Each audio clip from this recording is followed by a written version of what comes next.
jizyah itu dalilnya ada di dalam surat At-Taubah. Di situ digambarkan atau diceritakan bahwa silahkan perangi orang-orang yang kafir itu, orang-orang non-muslim itu, sampai dia membayar jizyah atau dia masuk ke dalam ajaran agama Islam. Begitu kan teksnya itu. Dan teks itu kemudian dipahami sebagai ajaran agama Islam itu adalah ajaran misi yang menggunakan kekerasan, karena teksnya seperti itu. Zaman Nabi Muhammad itu, ketika Nabi Muhammad hanya dakwah cuap-cuap doang, ngomong seperti ini, seperti itu, seperti ini, itu sedikit sekali yang menganut ajaran agama Islam, nggak sampai 1000 ketika dakwahnya hanya lisan. Tetapi ketika Nabi Muhammad berhasil dalam pemerintahan mempersatukan orang-orang Arab dalam satu kesatuan politik, maka ribuan atau ratusan ribu orang-orang Arab langsung masuk ke dalam ajaran agama Islam. Kenapa? Karena dakwah Nabi Muhammad bukan hanya lisan, tapi pembuktian di lapangan. Apakah sahabat-sahabat Nabi melakukan perang terhadap bangsa-bangsa yang lain? Iya. Tetapi apakah perang itu dilakukan demi dakwah? Pada faktanya sama sekali tidak. Penaklukan itu tidak pernah disertai dengan ajakan atau konversi terhadap ajaran agama Islam. Nggak ada misalkan penyebaran agama Islam dilakukan dengan begini dan begitu misalkan. Oh, tapi kan itu ada Turki Utsmani misalkan melakukan pembantaian terhadap orang-orang Armenia atau orang-orang Padri misalkan yang menyerang orang-orang Batak dan sebagainya. Ada kan seperti itu? Ya ada. Tapi itu perang bukan untuk menyebarkan agama, ajaran agama. Tuh, jadi jangan khawatir Islam akan disebarkan kemana-mana. Enggak, Islam hanya akan disebarkan di dalam kelompoknya sendiri untuk menyadarkan orang-orang di luar kelompoknya agar masuk ke dalam kelompoknya sendiri. Itu saja.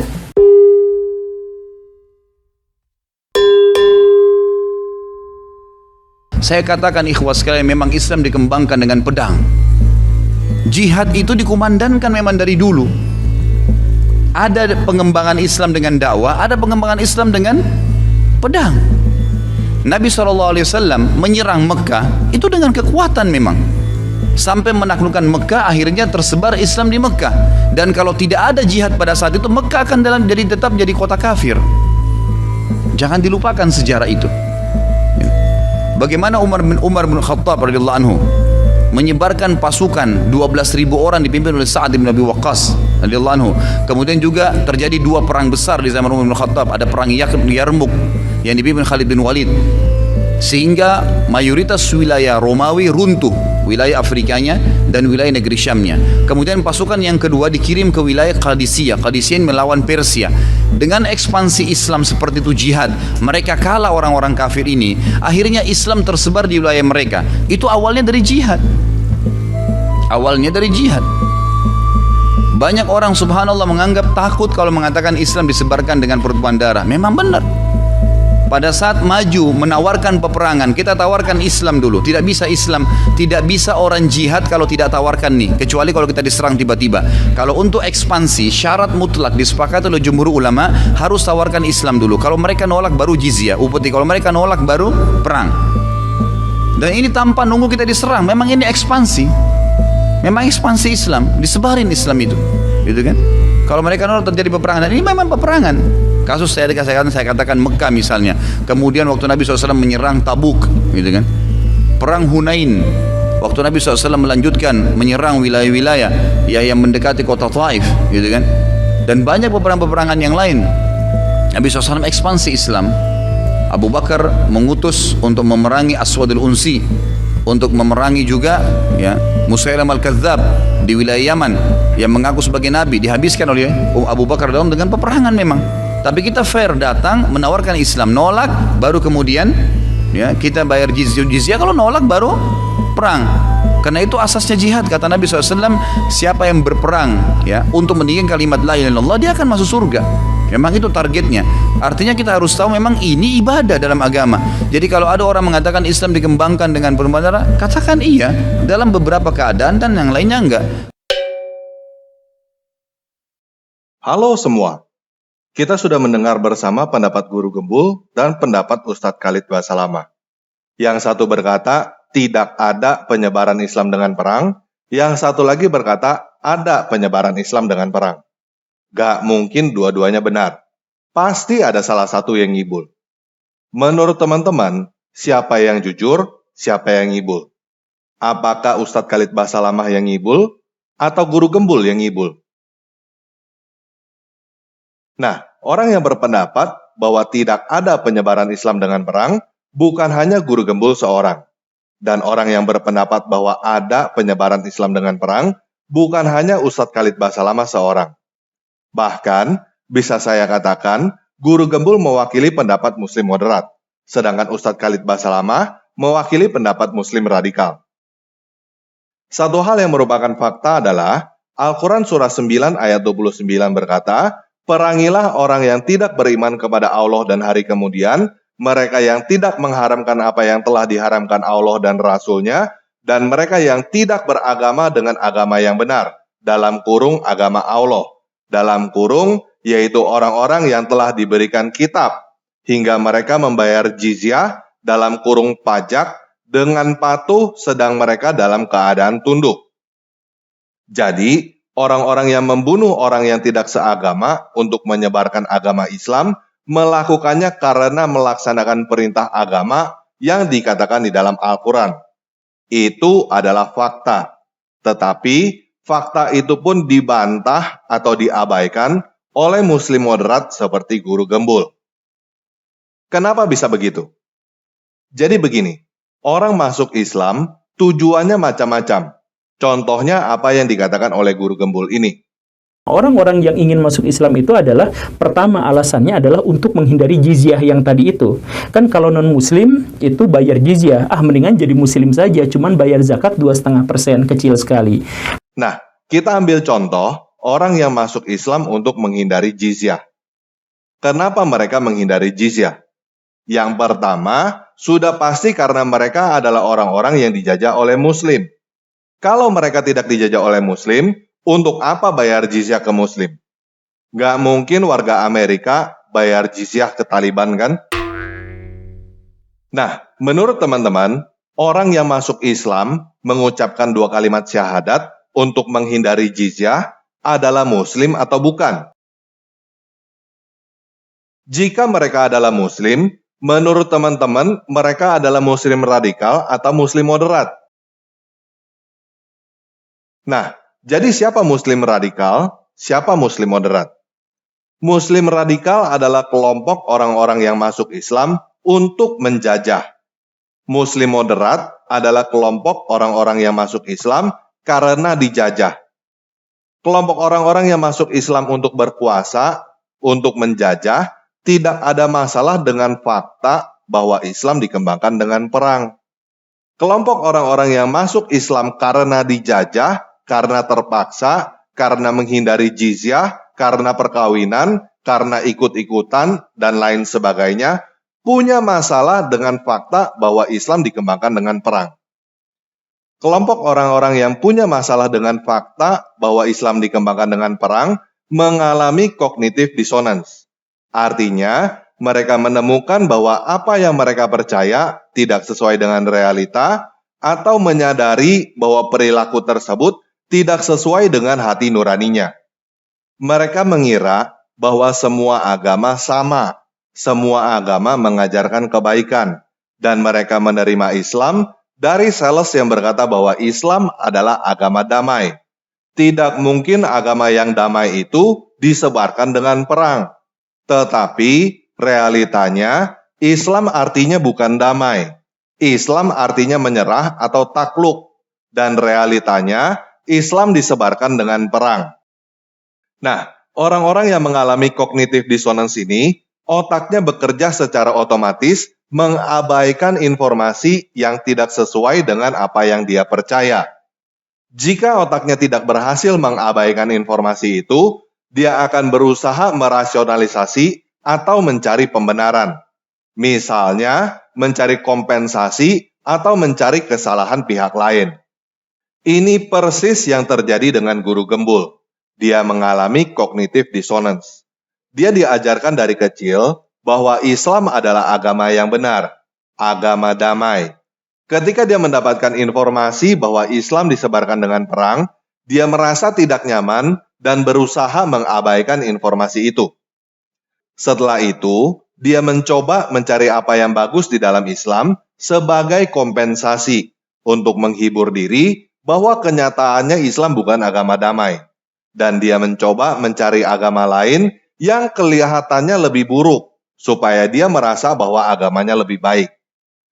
Kita bisa lihat dalam kasus ini, guru gembul berusaha mencari apapun supaya kelihatannya Kristenlah yang disebarkan dengan terang. Nah, mari sekarang kita lihat bagaimana guru gembul berusaha memutarbalikkan fakta sehingga kelihatannya Kristenlah yang disebarkan dengan perang. Dan kita akan membantah guru gembul dengan logikanya sendiri.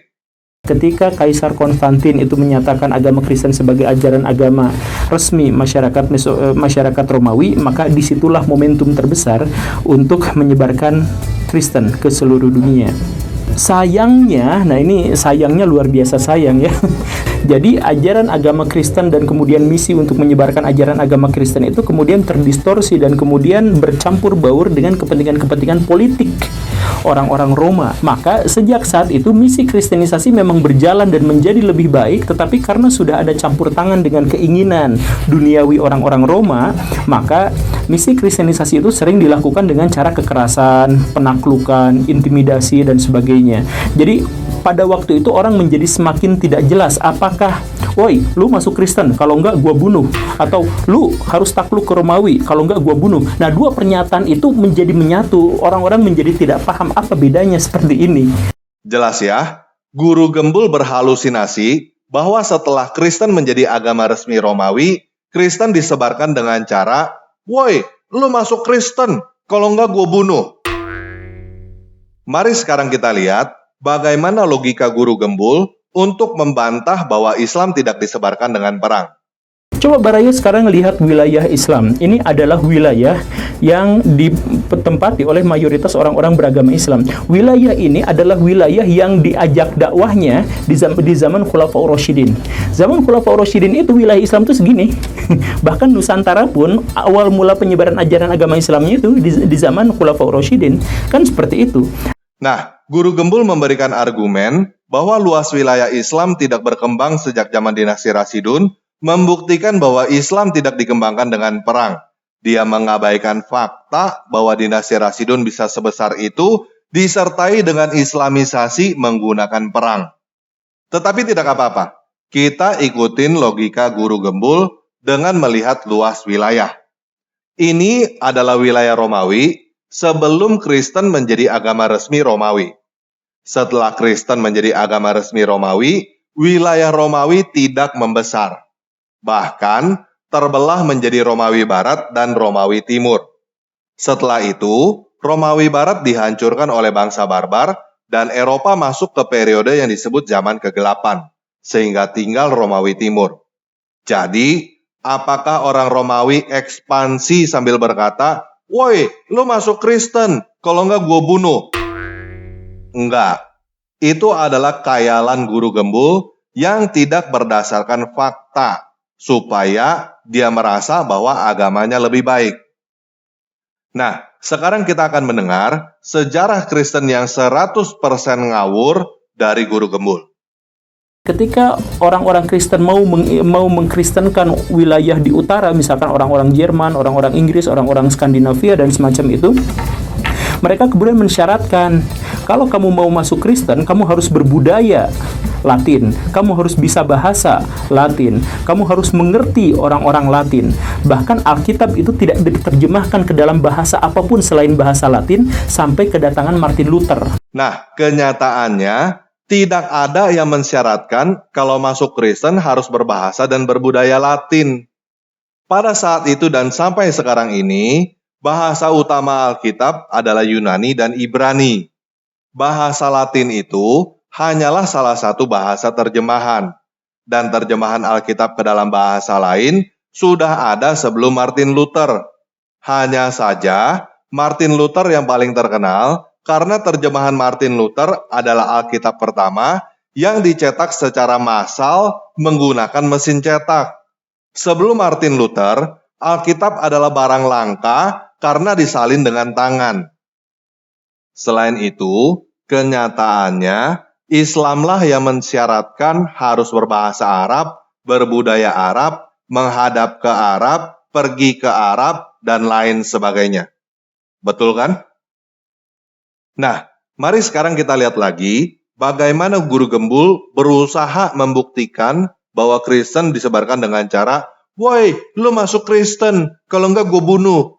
Ketika mereka harus menyebarkan ajaran agama, mereka tidak sungkan untuk melakukan pembantaian. Saya mohon maaf ya, tapi sejarahnya memang mengatakan seperti ini. Saya mohon maaf ya sekali lagi, tapi saya harus sebutkan. Misalkan seperti ini. Di Brazil itu banyak pembantaian.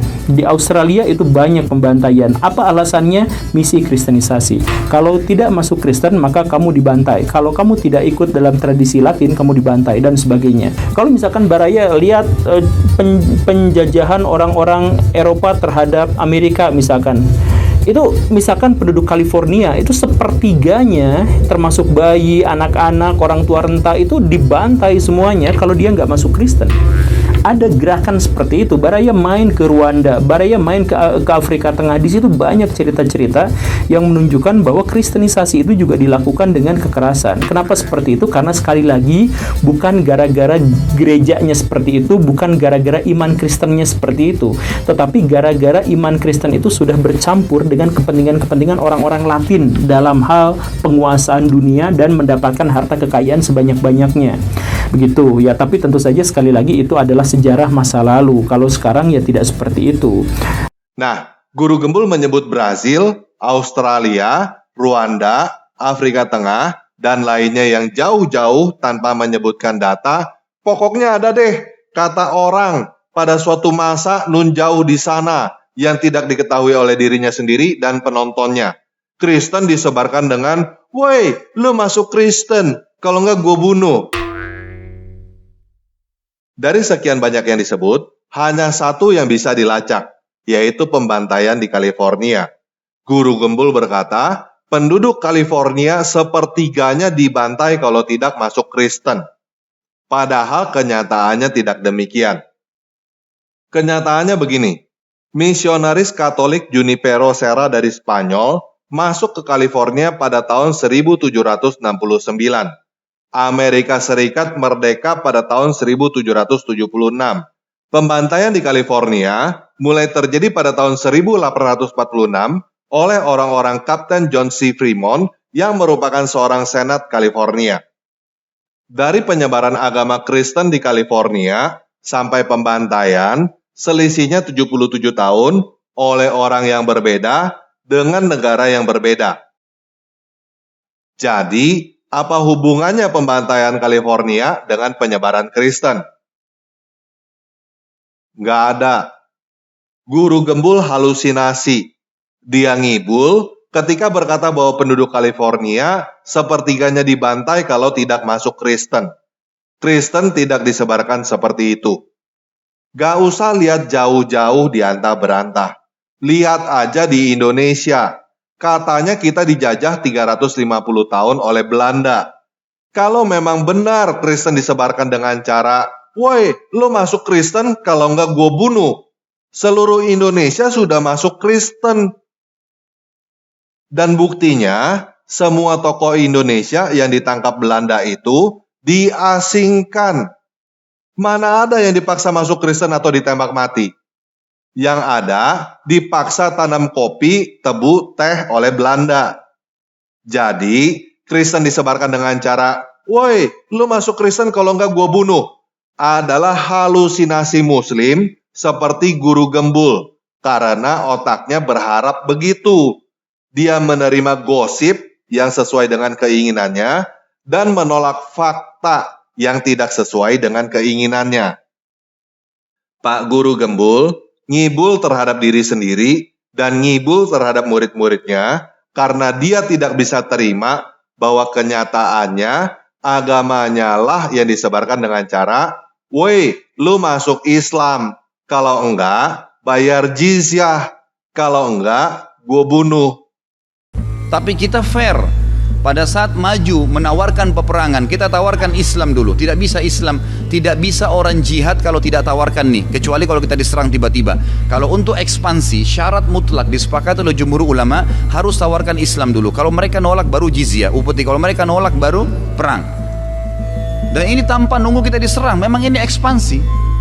Memang ekspansi Islam, disebarin Islam itu. Paham ya? Nah, ada gak orang Kristen yang jahat? Ada. Ada gak orang Kristen yang membunuh? Ada. Ada gak orang Kristen yang menjajah? Ada. Apakah agama Kristen mengajarkan hal itu? Enggak. Kristen tidak mengajarkan untuk menyebarkan agama dengan cara, woi, lu masuk Kristen, kalau enggak gue bunuh. Kalaupun ada orang yang melakukan itu bukan karena Kristen mengajarkan hal itu. Dan Kristen tidak tersebar karena, woi, lu masuk Kristen kalau enggak gue bunuh. Ada gak orang Islam yang membunuh? Ada. Ada gak orang Islam yang menjajah? Ada. Apakah agama Islam mengajarkan hal itu? Lihat aja Al-Quran surah 9 ayat 29. Ada orang-orang yang menyebarkan agama Islam dengan cara, woi, lu masuk Islam, kalau enggak bayar jizyah, kalau enggak gue bunuh. Ini adalah fakta sejarah dan masih ada sampai sekarang. Mereka melakukan hal itu karena Islam memang mengajarkan hal itu. Bahkan kita dengar sendiri Ustadz Khalid Basalamah berkata, Islam tidak tersebar dan menjadi besar jika tidak ada, woi, lo masuk Islam, kalau enggak bayar jizyah, kalau enggak gue bunuh. Sejak zaman Muhammad. Ada pengembangan Islam dengan dakwah, ada pengembangan Islam dengan pedang. Nabi SAW menyerang Mekah itu dengan kekuatan memang. Sampai menaklukkan Mekah, akhirnya tersebar Islam di Mekah. Dan kalau tidak ada jihad pada saat itu, Mekah akan tetap jadi kota kafir. Jangan dilupakan sejarah itu. Jadi, saran saya untuk Pak Guru Gembul dan teman-teman lain yang tidak bisa terima bahwa bukan Kristen yang disebarkan dengan perang, melainkan Islam, cobalah dengar kata-kata bijak yang saya kutip dari seseorang. Baraya nggak usah malu dengan pernyataan ini, karena ini kan masa lalu, bukan kita yang melakukannya. Baraya nggak usah malu dengan pernyataan ini karena ini kan adalah masa lalu, bukan kita yang melakukannya. Paham ya? Tetapi, masalahnya, saya tidak bisa berkata bahwa ini hanya sejarah masa lalu, karena sampai sekarang masih terjadi. Lihat aja kasus Ambon tahun 2000, dan kaum jihadis yang ada di depan mata. Selain itu, orang-orang yang mengajarkan masih hidup sampai sekarang.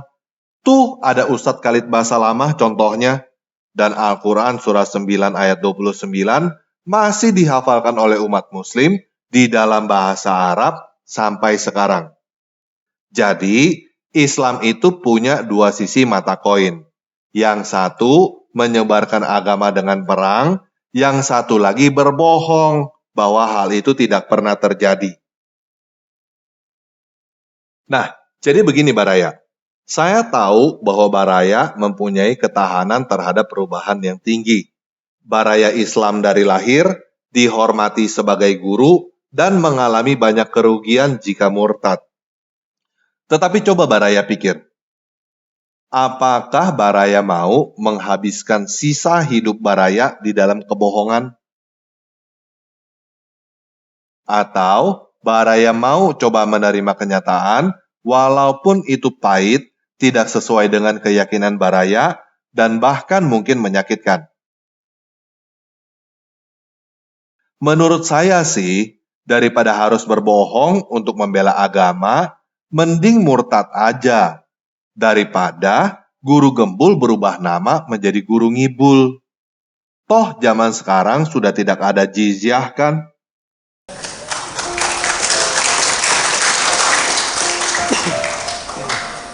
Dulu saya dengan Gus Dur bicara seperti ini. Kata Gus Dur, ya memang begitu Pak Sakur. Saya ini beragama kayak pegang bara. Dilepas nggak boleh, dipegang saya sakit. Ya kan artinya. Oleh karena itu yuk sekarang kita berpikir. Jangan takut murtad dong. Daripada kamu mempercayai sesuatu yang tidak benar. Oke, sekian video kali ini. Yesus Kristus penguasa saya mengasihi Baraya.